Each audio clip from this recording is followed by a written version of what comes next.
Salut à tous, on est au début du mois d'août, on est en plein été, il fait très très chaud, on est autour des 40 degrés dans cette pièce, mais on a encore pas mal de boulot sur la planche, et justement, le moment est venu de nous pencher sérieusement sur le test du Wiko View 2 Pro.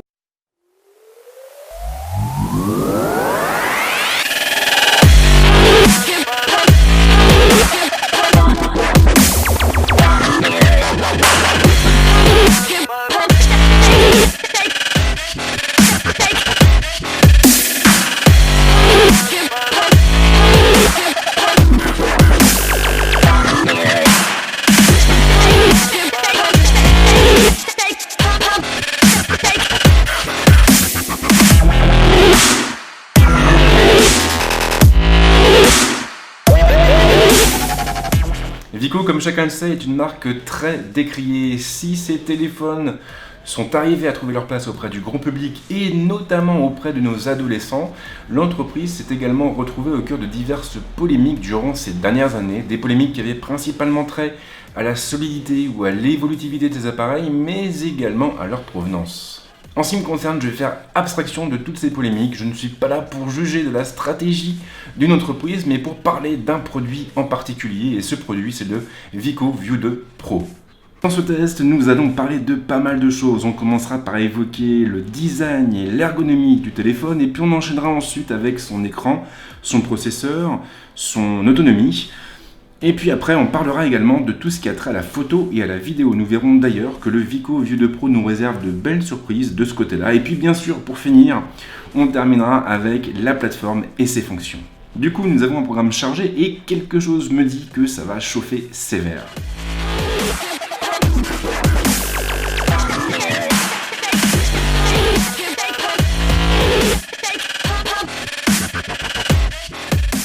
Et on attaque directement avec le design et l'ergonomie du téléphone. Le Wiko View 2 Pro est doté d'une coque composée de plastique à l'arrière et de verre à l'avant. Les deux pièces sont soudées l'une à l'autre par le biais d'un châssis en métal finement travaillé. La marque a en effet opté pour une pièce teinte en noir finement ciselée sur les côtés et le résultat est plutôt joli. En dépit de la présence de plastique, le dos du téléphone ne fait pas du tout cheap et il faudra regarder de près pour réaliser que ce n'est pas du verre. Alors bien sûr, la dalle n'est pas full borderless comme celle du Vivo Nex ou du Oppo Find X, mais elle offre tout de même un ratio affichage façade des plus convenables. La dalle est encadrée par une fine bordure en haut et sur les côtés avec une bordure large de quelques millimètres en bas. L'encoche répond présente, mais elle ne ressemble en rien à ce que nous connaissons. Elle ne ressemble en effet pas à celle des autres appareils présents sur le marché. Wiko a préféré opter pour un demi-cercle dans lequel est placée la caméra frontale de l'appareil. Le haut-parleur, pour sa part, est collé tout contre la bordure supérieure. Alors c'est vrai, Wiko aurait largement eu de la place pour placer un bouton frontal sous la dalle, mais le constructeur a préféré ne rien en faire et du coup le lecteur d'empreintes se retrouve à l'arrière, non loin du module photo. Les autres boutons sont tous regroupés du même côté sur la tranche droite. Les deux touches du volume sont en haut et le bouton de mise sous tension se trouve un peu plus bas. Le constructeur l'a ciselé afin de le rendre plus facile à repérer du bout des doigts. La trappe accès est placée de l'autre côté et elle pourra accueillir au choix 2 cartes nano SIM ou bien une carte nano SIM et une carte micro SD. On est donc sur une configuration qui est finalement idéale. La connectique est placée en dessous et là, malheureusement, Wiko a opté pour un connecteur micro USB standard. Un choix complètement incompréhensible pour moi dans la mesure où l'USB Type C est clairement en train de prendre le dessus sur ce format. Le module photo dorsal regroupe 2 optiques et 2 capteurs. Ces éléments sont placés sur un axe vertical et la pièce sort d'1 ou 2 mm de la coque. Le flash est placé en dehors de la pièce dans son prolongement. De manière générale, le Wiko View 2 Pro offre un niveau de finition qui est tout à fait convenable pour un appareil de cette gamme de prix. Alors c'est vrai, on a du plastique, ça ne fera pas l'unanimité, mais pour moi le vrai problème vient du connecteur. Le fait d'avoir opté pour du micro USB, c'est clairement une erreur de mon point de vue dans la mesure où l'USB Type C est devenu un format tout à fait incontournable. En revanche, ce qui est plutôt bien, c'est que Wiko a conservé la fameuse prise casque. Il sera donc parfaitement possible de brancher un casque ou des écouteurs filaires sur le téléphone.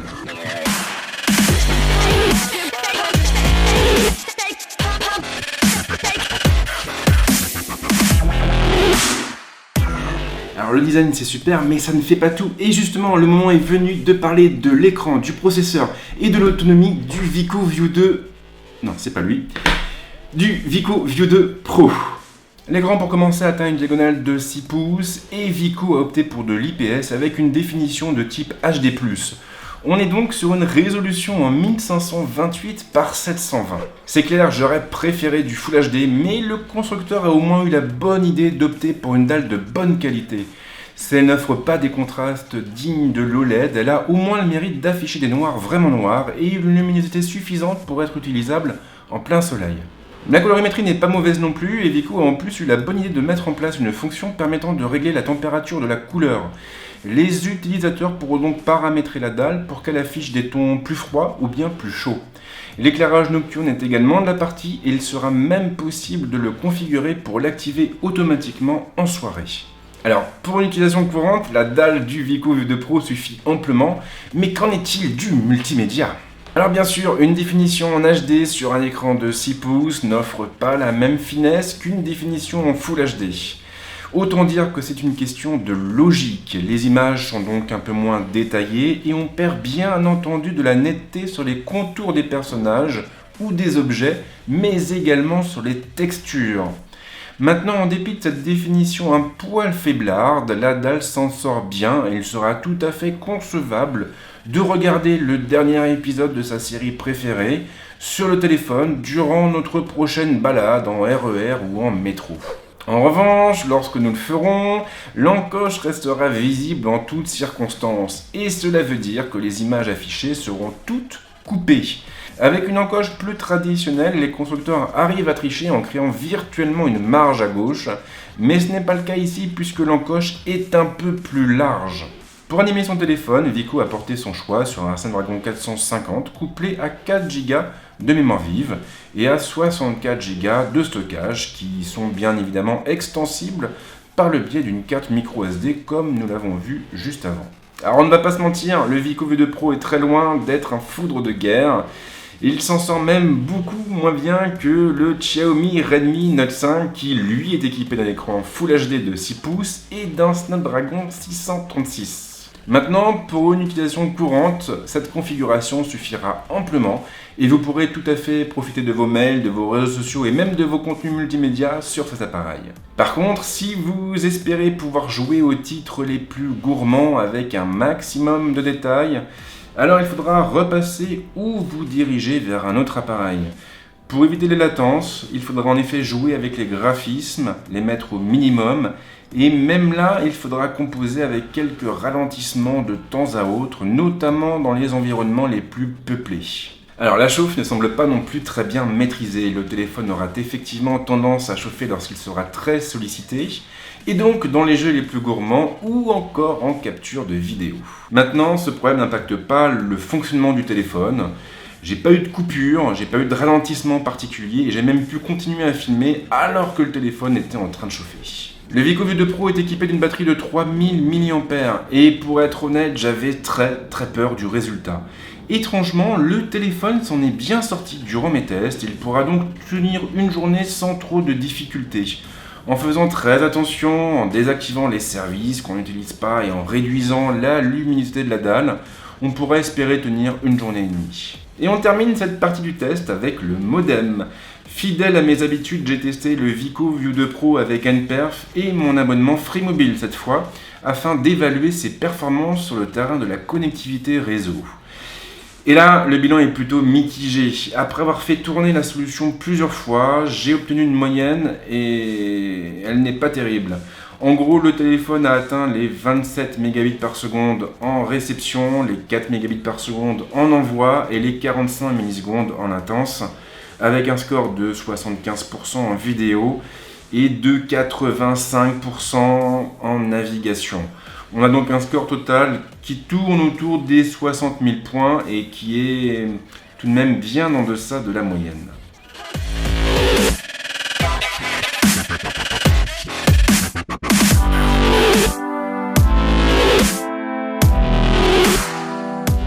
Sur son site web, Vico présente le View 2 Pro comme un téléphone incroyable capable d'obtenir des clichés d'une qualité ébouriffante. J'étais donc très intrigué à l'idée de tester le téléphone sur ce terrain, et le moindre que l'on puisse dire, c'est qu'il ne m'a pas déçu. Comme beaucoup d'autres appareils à présent, le Vico Vue2 Pro est équipé d'un double module photo regroupant d'un côté un capteur de 16 millions de pixels et de l'autre côté un second capteur de 8 millions de pixels. L'architecture de la pièce se rapproche un peu de ce que propose LG sur ses propres flagships, et ces deux capteurs seront ainsi recouverts d'un grand angle et d'un super grand angle. Vico a également eu la bonne idée d'opter pour des optiques lumineuses capables d'ouvrir à 1.75. Et autant le dire clairement, dans les faits, dans la pratique, le Vico Vue2 Pro est capable d'obtenir de très belles photos. En effet, l'appareil sera capable de produire des images nettes avec une colorimétrie plutôt juste. En revanche, la mise au point est un peu perfectible sur le capteur surmonté d'un grand angle, et le terminal devra ainsi se trouver à une bonne distance de son sujet pour arriver à faire la map dessus. La dynamique est un peu décevante. Sur des scènes très éclairées, le Vue2 Pro aura ainsi du mal à récupérer des détails dans les ombres. Il faudra donc changer l'orientation du téléphone ou bien le mettre à l'abri de la lumière pour corriger le tir. En revanche, et c'est une très bonne chose, je n'ai pas noté de problème au niveau de la balance des blancs. Les couleurs tombent juste et le mode automatique arrive à mettre dans le mille à chaque fois. Alors comme vous le savez sans doute, la plupart des téléphones montrent rapidement leurs limites en intérieur ou en soirée. Étrangement, ce n'est pas le cas du Vico Vue2 Pro. Grâce à la belle ouverture de ses optiques, le terminal sera en effet capable de récupérer un maximum de lumière et de produire des images tout à fait correctes. Alors bien sûr, on perdra un petit peu en piqué, mais la colorimétrie restera correcte et les artefacts resteront rares. Enfin, à partir du moment où une source lumineuse se trouve dans les parages. Alors franchement, vu le positionnement tarifaire du terminal, je m'attendais à des résultats assez décevants et j'ai été le premier surpris en voyant ce qu'était capable de produire le Vue2 Pro. Le téléphone s'en tire assez bien aussi au niveau de la vidéo. On conserve un bon piqué, un bon niveau de détail et la colorimétrie est plutôt naturelle. Alors bien sûr, la dynamique est toujours un peu à la traîne, mais il sera tout de même possible d'obtenir de bons résultats pour peu que l'on se trouve dans un environnement correctement éclairé. Attention en revanche, le Vue2 Pro ne pourra pas filmer en 4K et on devra donc se contenter du Full HD. La stabilisation, pour sa part, est loin d'être folichonne. Le téléphone n'arrivera pas à corriger tous les tremblements et les vidéastes auront donc intérêt à investir dans un gimbal. L'application est extrêmement complète, elle l'est même un petit peu trop. A la base, l'outil nous donnera accès à 5 modes principaux. On aura les panoramas, les vidéos, les photos, les flous artistiques et le Face Beauty. Toutefois, en allant dans les menus de chacun de ces modes, il sera possible de faire apparaître des modes supplémentaires, ou plutôt des sous-modes. Pour les photos, par exemple, on trouvera un mode Pro, un mode Super Pixel, un mode Nuit, un mode QR Code, un mode Timelapse et un mode Slow Motion. L'icône placée au-dessus du ruban des modes principaux nous permettra pour sa part de basculer entre le grand angle et le super grand angle.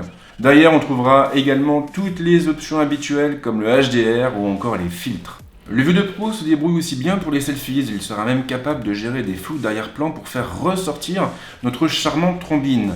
Et on trouve en plus un mode Beauty. Et là en revanche, c'est clairement la consternation. En gros, ce mode s'appuie sur 3 fonctions différentes pour produire de belles photos, entre guillemets. On a d'abord un mode, une fonction qui permet de lisser la peau pour avoir une belle peau de bébé. Et derrière, on trouve aussi une autre fonction qui permet d'accentuer le rose dans le teint de la peau. Et la dernière fonction, pour sa part, permet de la blanchir. Et là, clairement, ça me pose un problème parce que la peau blanche n'est pas un synonyme de beauté.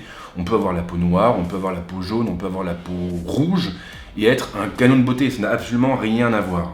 Donc là, pour ma part, je trouve que c'est vraiment malhabile de la part de Vico d'avoir implémenté une fonction de ce type-là et encore plus à l'heure d'aujourd'hui où nous vivons tous dans des sociétés extrêmement cosmopolites. Donc là, Vico, c'est carton rouge. Et oui, je sais que c'est une coque, je sais que c'est en plus une coque de OnePlus, mais il n'y a rien de rouge ici, donc il fallait bien faire avec. Alors au niveau du son, le Vico Vue2 Pro s'en sort assez bien. Et quand je dis assez bien, c'est plutôt pas terrible. Le problème en fait, c'est comme souvent, c'est beaucoup d'aigus. Il y a quasiment que des aigus, il y a peu de basses. Du coup, vous avez un son qui est assez criard lorsque vous jouez de la musique sur le haut-parleur principal du téléphone. Au niveau de la prise casque, il y a du mieux. On a un son qui est assez puissant et qui est plutôt bien équilibré. Donc là, je le situerais plutôt dans la moyenne haute. Et je crois que le mieux, c'est de procéder à une petite démonstration. Today is gonna be the day that they're gonna throw it back to you. By now you should have somehow realized what you got.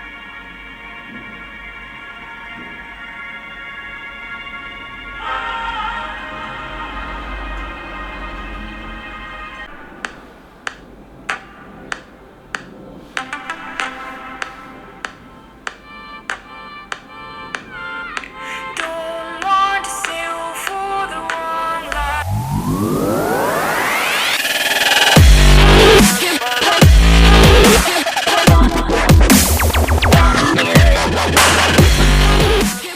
Il fait toujours aussi chaud, je suis en train de me déshydrater, mais ce n'est pas grave, je suis toujours vivant, et ça tombe bien parce que le moment est venu de parler de la plateforme et de ses fonctions. Le Vico V2 Pro est livré sous Android 8.0 et le constructeur a fait en sorte de ne pas dénaturer la plateforme. Du coup, l'interface se rapproche énormément de ce que propose la ROM stock, de même pour ses fonctions. L'appui long sur les icônes est ainsi de la partie. En laissant le doigt appuyé sur l'icône d'une application, l'utilisateur pourra faire apparaître un menu contextuel donnant un accès direct à certaines fonctions.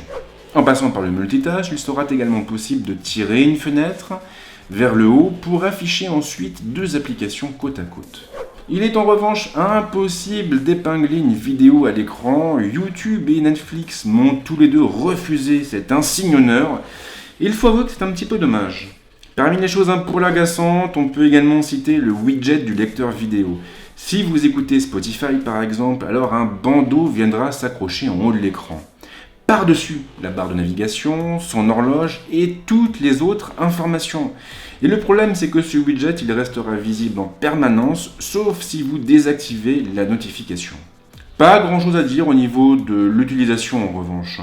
La plateforme est très fluide et aucun ralentissement n'est venu gâcher la fête.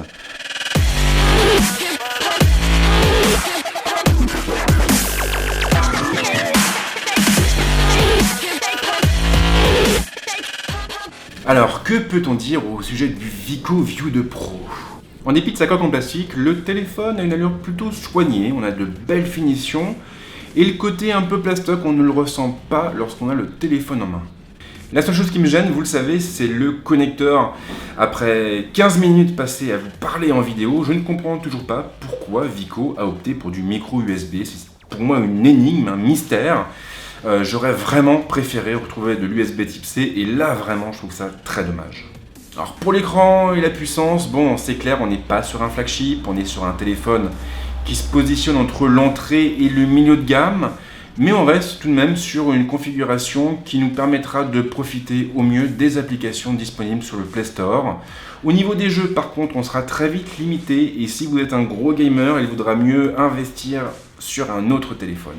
Alors pour la photo et la vidéo, franchement j'ai été impressionné par les performances de ce petit téléphone.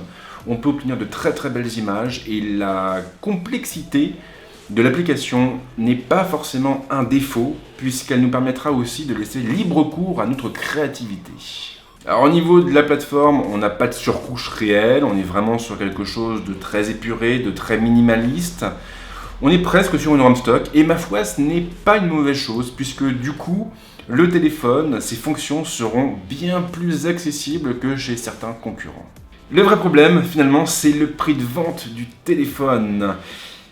Vico le propose autour des 289-290 €. Je l'ai vu chez certains revendeurs à des prix un peu plus bas, mais ça reste tout de même 2 fois plus cher qu'un Redmi Note 5 en provenance de Chine.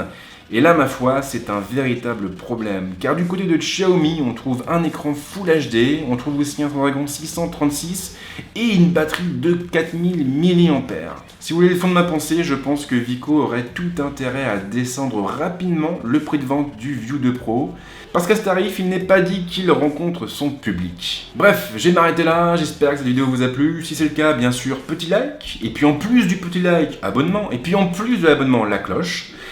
Et sinon, alors j'ai plein de trucs de prévus encore, j'avoue, mais je ne suis pas certain de pouvoir sortir une vidéo avant mon départ en vacances. On part d'ici à peu près une semaine.